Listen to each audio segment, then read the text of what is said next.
their theme that year was called Heretics of Fashion. So I created an outfit out of tarot cards and Bible pages. I burnt Bible pages. I made like a 23-foot long train of burnt Bible pages. I was going down there to the BART station every day and getting those free Bibles that they pass out. It's so wrong. And going home and burning them. That was author Heather Jacks. I'm Jeff, and this is Storied San Francisco. In this podcast, Heather talks about the art book she wrote about the Sisters of Perpetual Indulgence.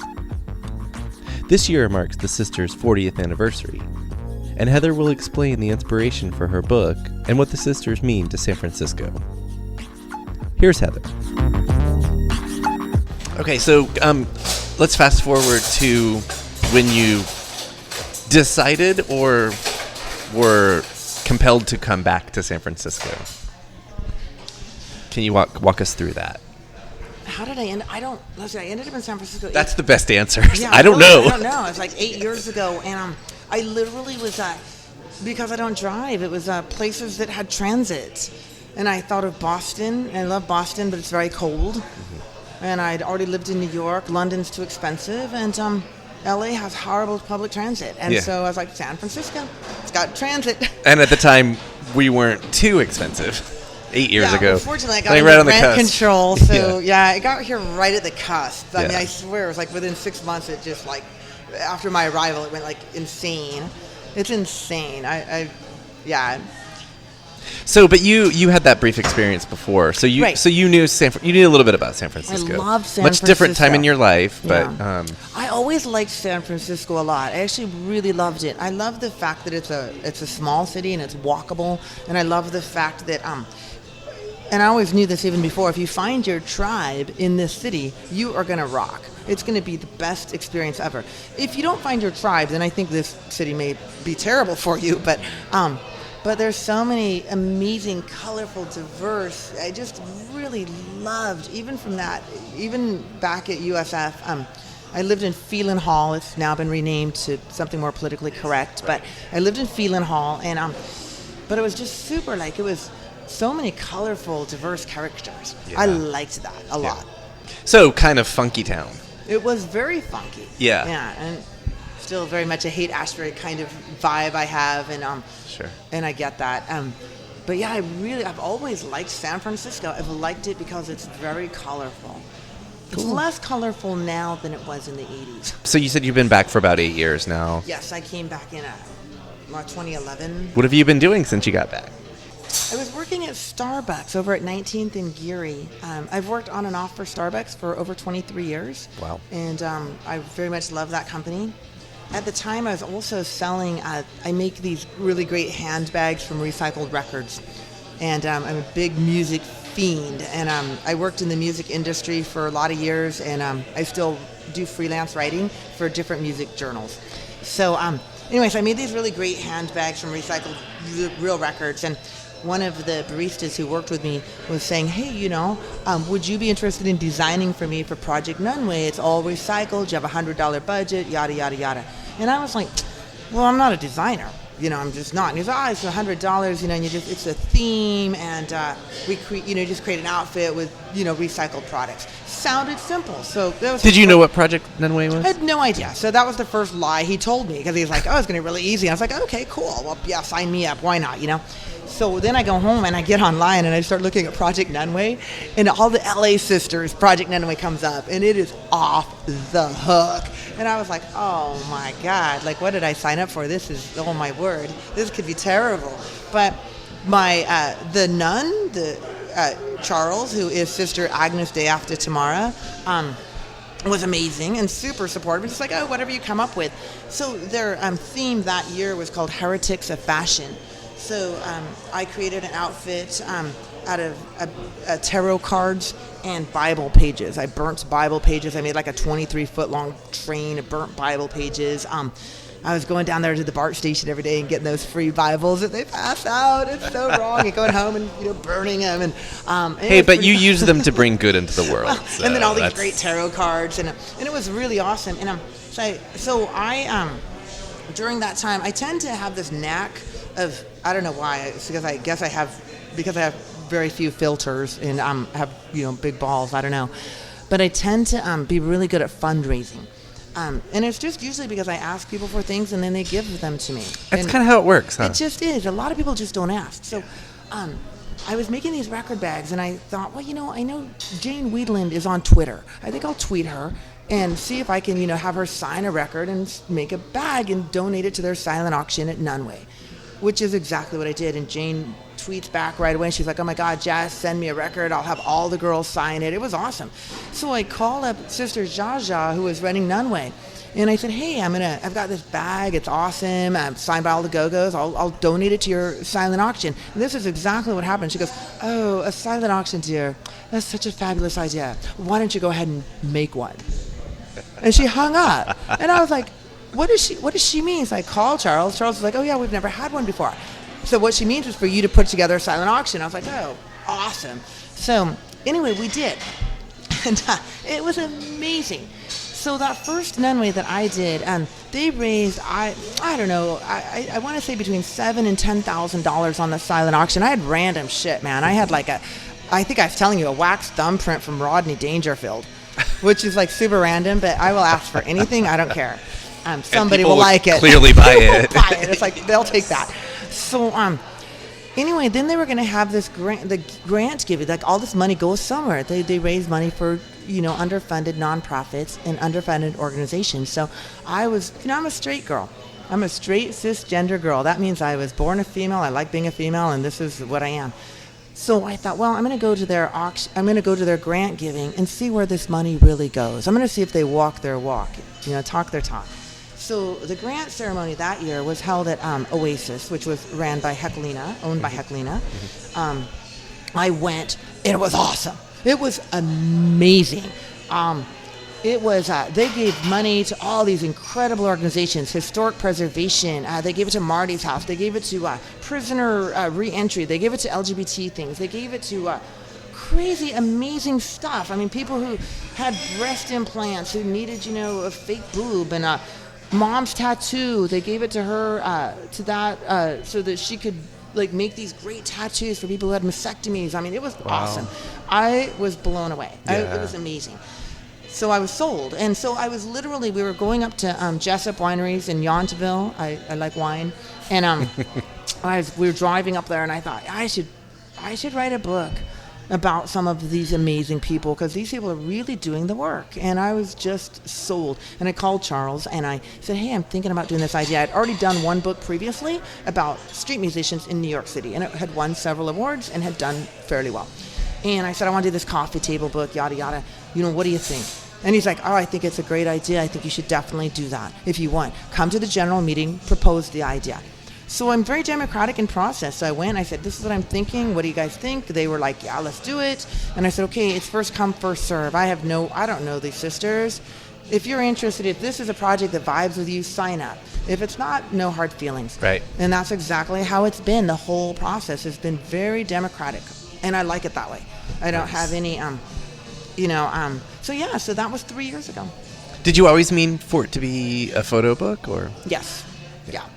Most definitely. My first book, which was about buskers in New York City, and those are the street, was not meant that way. It actually started from a music column that I was doing for the 9513, which is the world's largest country music blog.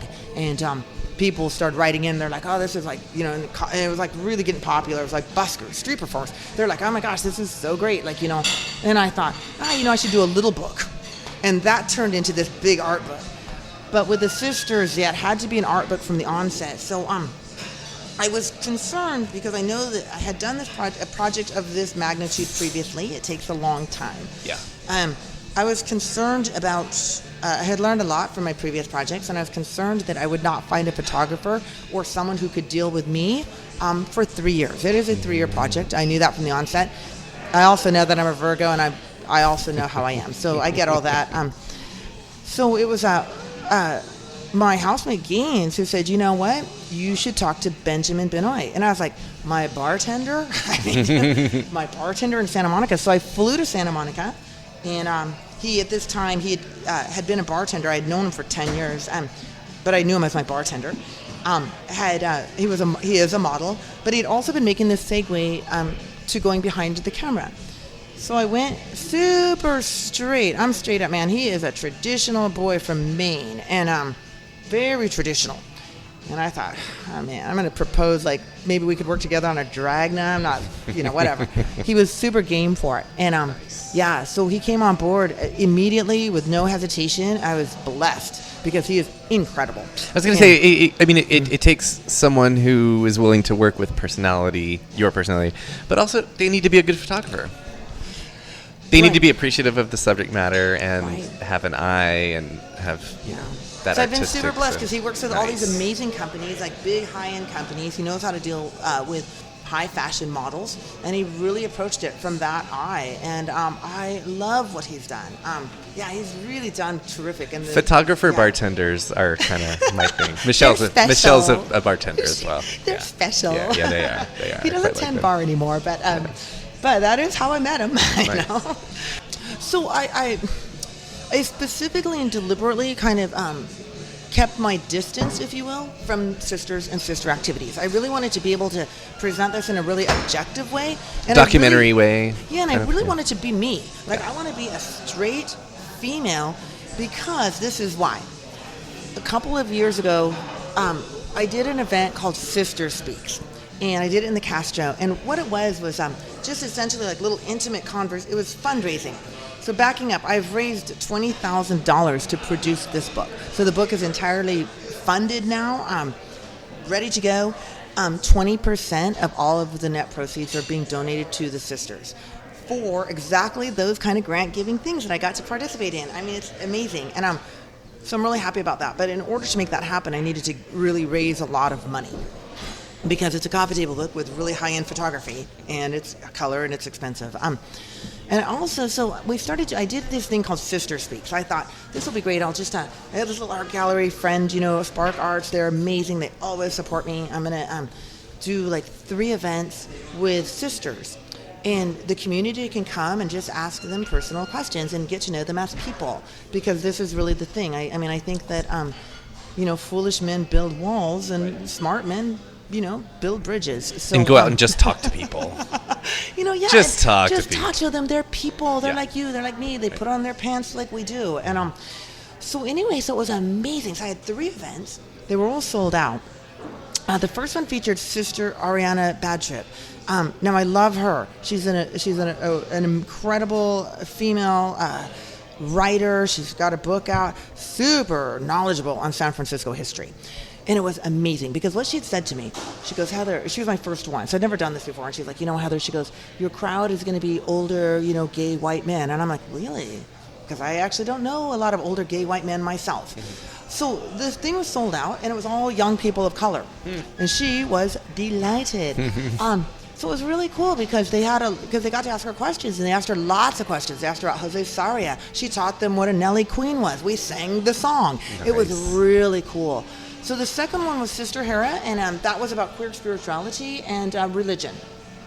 Totally different crowd. And then Sister Roma.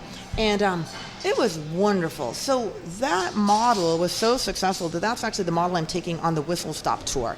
So I'm actually, in May, I'm going to be going for 3 months across the United States with this book. And I'm visiting all these sister houses in random places, in random cities. I'm going to Philadelphia and Pittsburgh and Cleveland, Ohio, and Memphis and Nashville, and places I've never been. And we're doing events. We're holding these forums where people get to come out and meet the sisters and talk to them like people. Yeah. And I'm super stoked about it, because that's what we're going to do. And I'm doing it for 3 months across the country on a train. I'm excited.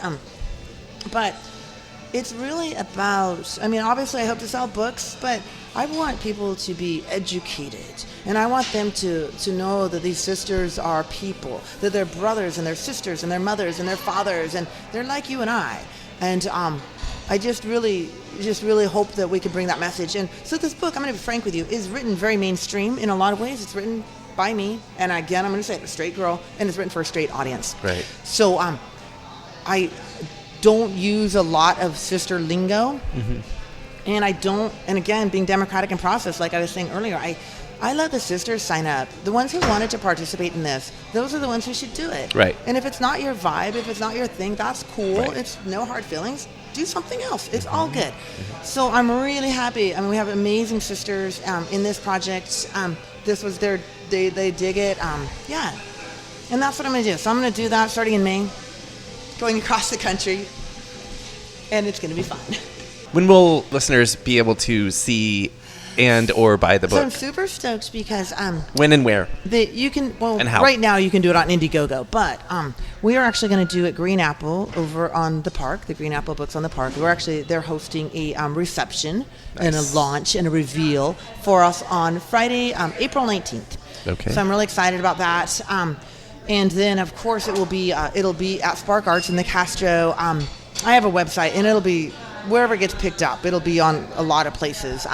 Obviously, it'll be on Amazon. So, Do you want to tell us your website? Oh, it's heatherjacks.com. That's Perfect. www.heatherjacks.com. And what else can people do on your website? Oh, of course, there's lots of fundraising. There's lots of donations and fundraising.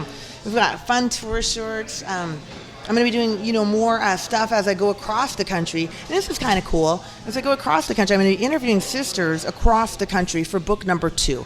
So by the time I get to New York, I'll have all of the sisters interviewed representing each city. Mm-hmm. So we'll be doing a lot of fun stuff. There's a VIP page going to be on that website as well that where you'll be able to there's some really good stories. So backing up, we took about 6,000 photos for this book. Is that all? That's all. And they didn't all make the book. And neither did all of the interviews. So on our VIP page, which is going to be amazing, there's a lot of the stuff that hit the editing floor. I mean, it's great stuff, but it just, doesn't fit in a book. Apocryphal. So a lot of great interviews. We've got people. I'm really excited about this. So Sister Boom Boom was a very big presence in this city. She ran for city council or supervisor, right? Almost won. So a lot of the people in our book knew her, and they have remembrances of her. And so there's a lot of intimate, cool stuff that just didn't make the book because it wouldn't be really relatable outside of San Francisco. Right. So, but if you're interested, it's going to be there, and I'm really excited about that. A lot of lots of cool stuff, pictures, interviews as we go across this country. So.